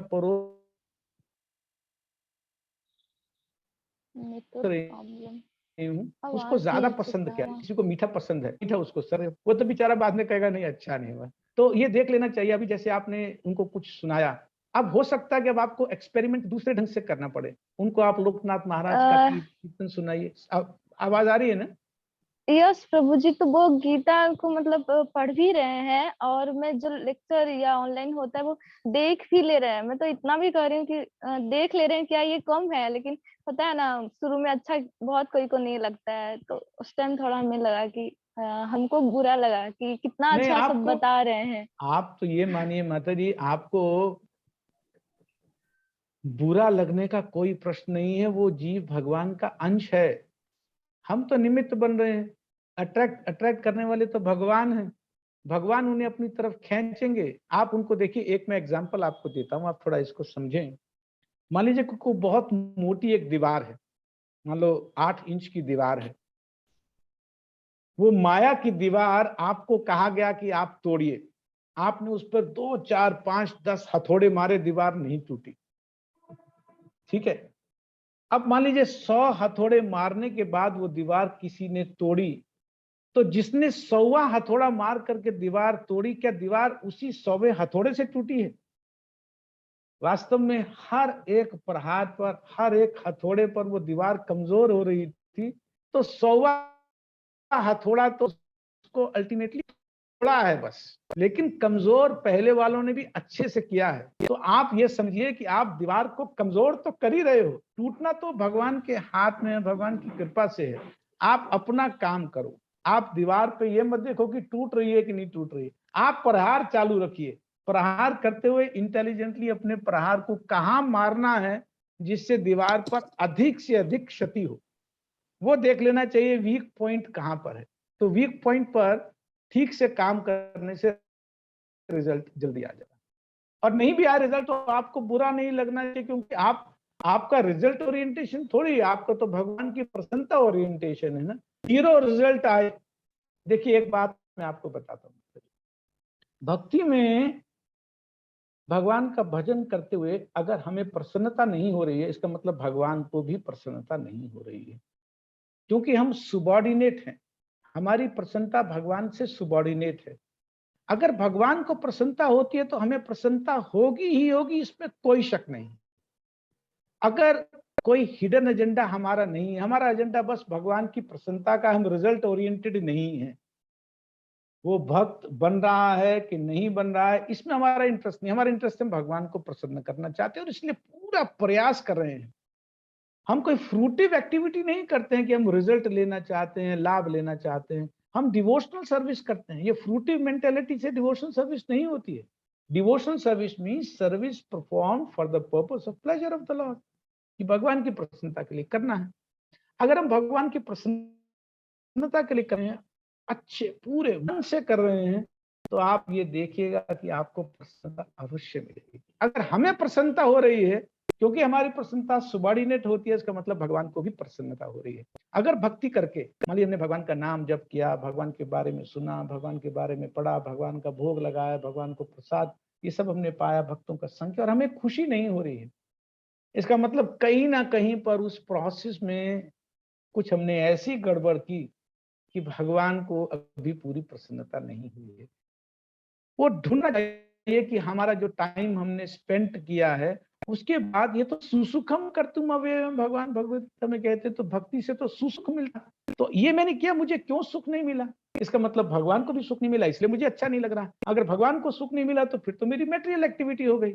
अगर मुझे डिवोशनल सर्विस करनी हो तो ट्रांसेंडेंटल होती है, तो ट्रांसेंडेंटल में कोई फ्रूटिव मेंटेलिटी होती नहीं है। तो आप ये मत देखिए कि आपको क्या लग रहा है, आप अपना छोड़ो उनका देखो। भगवान प्रसन्न है तो आपको प्रसन्नता होगी, चाहे रिजल्ट आए चाहे नहीं, या दीवार टूटे या न टूटे, वो भक्त बने बने, आपको उससे कोई मतलब नहीं। ठीक है, यस प्रभु जी, मैं खुद नहीं हूँ तो हमें उतना नहीं पता, बट हमें अच्छा लगा तो इसलिए मैं बहुत लोग को बताई। नहीं आप क्या नहीं हो, आप तो बहुत अच्छे मतलब नए भक्त हो हूँ, आप तो। मतलब हमें उतना नहीं पता, बट हमें अच्छा लगा तो लगा कि दूसरों को भी पता होना चाहिए, क्योंकि हम बहुत खुश हुए जान करके।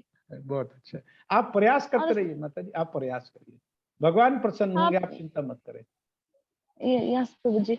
और एक क्वेश्चन था कि जैसे हम लोग मेरा क्लासेस रहता है तो बहुत टाइम तक रहता है, तो हम चैंटिंग भी करते हैं, रीडिंग भी करते हैं, तो कभी कभी होता है बैलेंस नहीं हो पाता है।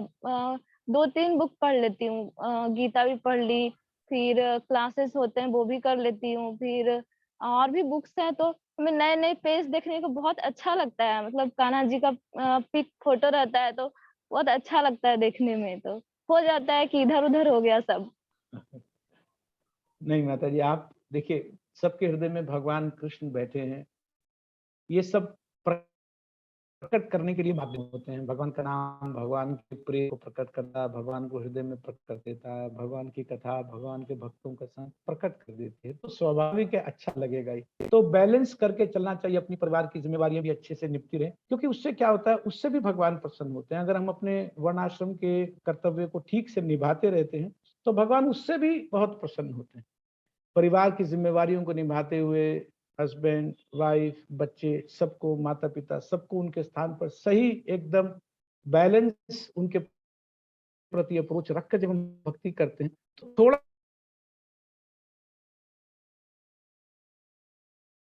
करने से रिजल्ट ज्यादा आ जाता है, रिजल्ट आता है, क्योंकि वो दुखी हो गए ना, दूसरे को दुखी करके तो भगवान प्रसन्न नहीं होंगे, क्योंकि भगवान तो सबके हृदय में वास करते हैं। तो उनको भी दुख नहीं हो और हमारी भक्ति भी चलती रहे, इसलिए अपना सबका करते हुए करके फिर भक्ति उसके साथ साथ चलाना चाहिए। ठीक है, थैंक यू प्रभु जी। हरे कृष्णा प्रभु जी। सुनिए माता जी। हरे कृष्णा प्रभु जी, धन्यवाद, प्रणाम। प्रभु जी, क्वेश्चन ऐसा है कि हम अब सारा ज्ञान हमें जो बोध होता है हमको, जब हम सारा लेक्चर्स पढ़ते हैं और सुनते हैं regarding non vegetarian killing of animals, slaughter houses, ये सब की हम कितना कुछ आम जनता जो है कितना कुछ नॉन वेजिटेरियन जब खाती है, तो एंड जब ये पता चलता है हमारी फैमिली मेंबर्स में से close, not my family immediately but close family members अगर वो कर रहे हैं, रिश्ता भी बहुत डेलिकेट है और उनको इन्फ्लुएंस करना चाहते हैं, तो I want you to please guide me, एक ब्रह्मास्त्र ऐसा कौन सा होगा जो बोले और सुबह भी ना उनको देखो ऐसी बातें उनको बोलना कि हम उनको बोलें कि हाँ अगला जन्म ऐसा होगा, या उनको और बताएं कि साइंटिफिक तरीके से भी बताएं, intestines are made like, but I would just want to know कि ऐसा एक कि उनकी भी जिज्ञासा हो जाए कि हाँ they want to know and where they are going wrong, how they should correct it, is it really going wrong, ऐसा भी कुछ फियर भी ना हो, बट आई नो सटनली कैसे बता सकते हैं प्रभु जी, बहुत बहुत सुंदर आपने तकलीफ होती है, क्वेश्चन बहुत किया, तकलीफ बहुत होती है, क्योंकि जब हम पढ़ते हैं कि क्या भोगना पड़ेगा तो ऐसा लगता है जैसे सीने पे यहीं पर ही छुरी चल रही है कि ये क्या भोगना पड़ेगा, क्यों रियलाइज नहीं करते हैं what they are going to go through. So how to कैसे उनको इस बात का बोध हो जाए कि बहुत तकलीफ होएगी, ये कैसे बच सकते हैं, आज ही बच लो, कैसे बताएं उनको प्रभु जी, प्लीज गाइड करें। बहुत अच्छा, मतलब आपका बहुत अच्छा भक्त जी जी भक्त होता है, जैसे आप अपना हृदय में करुणा रखें ऐसे ही होना चाहिए। इसके कई रास्ते हैं माता जी। एक तो यह है कि आप वाणी से उनको प्रभावित करें, उनको बात करके उनको समझाएं। एक अपने एक्शन से उनको प्रभावित करें। एक है कि आप अपने एटीट्यूड से, अपने डिमेन्योर से, अपनी पर्सनैलिटी से उनको प्रभावित करें। अगर आप शुद्ध हो जाएंगे, अगर आप बिल्कुल शुद्ध भक्ति के मार्ग पर बहुत तीव्रता के साथ प्रगति कर रही हैं, बहुत तेज से प्रगति कर रही हैं, तो आपकी हर बात का उन पर प्रभाव है।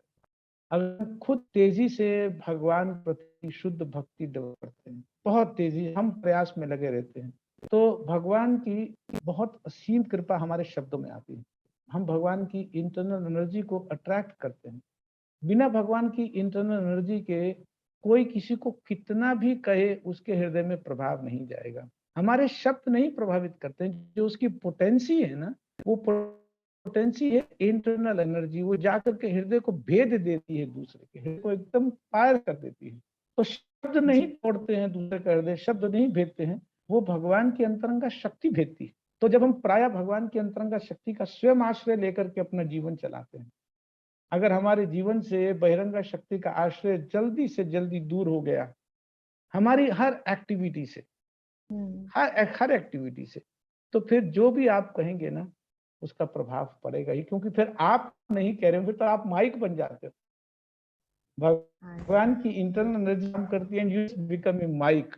माइक क्या है? शब्द तो कहीं और से आ रहा है, तो प्रभाव उसका है जिसके शब्द हैं। जब तक हम बोल रहे हैं तब तक हो सकता है प्रभाव ना हो, लेकिन अगर हम माइक हो जाते हैं तो माइक कितना तेजी से आवाज को लाखों हजारों लोग, सैकड़ों लोग सुन लेते हैं। जब माइक से अच्छे से बोला जाता है तो हृदय में जाता है, कानों में जाता है, तो जाएगा माता जी। ये प्रभु जी कोई लेक्चर्स शेयर कर सकते हैं ऐसा, is it a right approach कि हम पहले कोई सिंपली लेक्चर्स शेयर कर दें, बाद में उसके बाद उनको they will want to talk about it कि क्या भेजा दवाई आपने, भी लगाए। समझाइए। हाँ जी जी जी करिए ना माता जी, आप सब करें। देखो, इंजेक्शन, दवाई, खाना सब करो, रोग ठीक करना आपका उद्देश्य है। हम जब डॉक्टर के पास जाते हैं, हॉस्पिटल में जाते हैं, तो वो यहाँ भी वो प्रॉपर ये सिरिंज लगा देते हैं, यहाँ ऑक्सीजन लगा देते हैं, क्योर करना है बस। तो दवाई डालते हैं, इंजेक्शन लगाते हैं, अच्छा प्रॉपर डाइट देते हैं, 5 या 7 दिन में ठीक होके घर आ जाता है पेशेंट। लेकिन कौन है वो एक्सपर्ट है, उसको पता है कि कौन सी मेडिसिन से इसका रोग जाएगा, है ना। तो जब हम खुद थोड़े से एक्सपर्ट हो जाते हैं ना, जब हम खुद थोड़े से भगवान के साथ जुड़ जाते हैं, भगवान से कनेक्टेड रहते हैं, तो वो बहुत सहायता करती है। तो भगवान की इंटरनल एनर्जी ही वास्तव में हमारा आश्रय है। तो भक्ति में, प्रचार में, भगवान के शब्दों में जो मुख्य है वो भगवान की अंतरंग शक्ति का आश्रय है। अगर वो आश्रय ठीक है तो आश्रय अपने आप काम करता है, क्योंकि भगवान की अंतरंगा शक्ति का मतलब हलादनी शक्ति, वो दूसरे को आह्लाद प्रदान करेगी, दूसरे को प्रसन्नता प्राप्त प्रदान करेगी। ठीक है माता जी? जी प्रभु जी, थैंक यू सो मच प्रभु जी। हरे कृष्ण। सुप्रिया माता जी या कौन एक में हाथ देखा था, अभी नजर नहीं आ रहा। और किसी का कोई प्रश्न है? ठीक है, धन्यवाद है बहुत बहुत। श्रीमद् भगवद गीता यथारूप की जय, शीला प्रभुपाद की जय। थैंक यू प्रभु जी, प्रणाम। हरे कृष्ण प्रभु जी, दंडवत प्रणाम। थैंक यू प्रभु जी सो मच। हरे कृष्णा, दंडवत प्रणाम। हरे Krishna Prabhuji. Hare Krishna Prabhuji. Prabhuji, I've muted you. Please, I just wanted to thank you. Prabhuji, thank you so much. आपके ना आपके Prabhuji, you're on mute. We cannot hear you. Wait a minute, Mataji. There is an question from Shilpi Mataji. Okay.